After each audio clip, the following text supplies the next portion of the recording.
ভারতের রাজনীতিতে দ্বন্দ্ব, মতপার্থক্য ও প্রতিদ্বন্দ্বিতার অভাব নেই, কিন্তু এই কড়া প্রতিযোগিতার মাঝেও রয়েছে কিছু বিস্ময়কর মিল। তিন আলোচিত নেতা নরেন্দ্র মোদী, রাহুল গান্ধী ও মমতা বন্দ্যোপাধ্যায় রাজনৈতিক মতাদর্শে ভিন্ন হলেও ব্যক্তিজীবনে তারা এক জায়গায় মিলিত।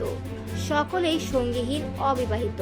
তিনজনেই এক একটি রাজনৈতিক শক্তির মুখ, যারা ভারতের রাজনৈতিক মানচিত্রে গভীর ছাপ রেখেছেন। কিন্তু একটা প্রশ্ন অনেকের মনেই ঘুরে, কেন তারা বিয়ে করেননি?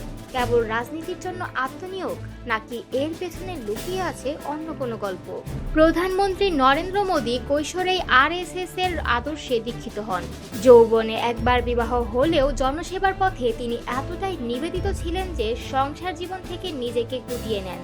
তিনি বিশ্বাস করেন জাতির সেবা তার ব্রত। অন্যদিকে মমতা বন্দ্যোপাধ্যায় তৃণমূল নেত্রী ও বাংলার মুখ্যমন্ত্রী। রাজনৈতিক জীবন তার কাছে এক নিরবিচ্ছিন্ন সংগ্রাম। কখনো বিয়ে করেননি, বলেন আমার প্রথম ও একমাত্র ভালোবাসা বাংলার মানুষ। তার মতে সত্যিকারের জনসেবা করতে হলে ব্যক্তিজীবনে অনেক কিছু ছাড়তে হয়। রাহুল গান্ধী কংগ্রেসের অন্যতম মুখ, রাজনীতির চাপে থাকা একজন ব্যক্তি মানুষ। একাধিকবার জানিয়েছেন ব্যক্তিগত সম্পর্কের চেয়ে বড় হয়ে উঠেছে দেশের প্রতি তার দায়িত্ববোধ।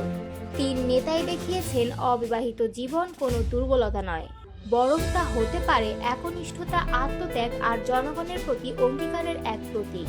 জনসেবার পথ কঠিন, কিন্তু এই তিন নেতা প্রমাণ করেছেন আত্মনিয়োগ থাকলে একক জীবনও হতে পারে এক দুর্দান্ত রাজনৈতিক শক্তি।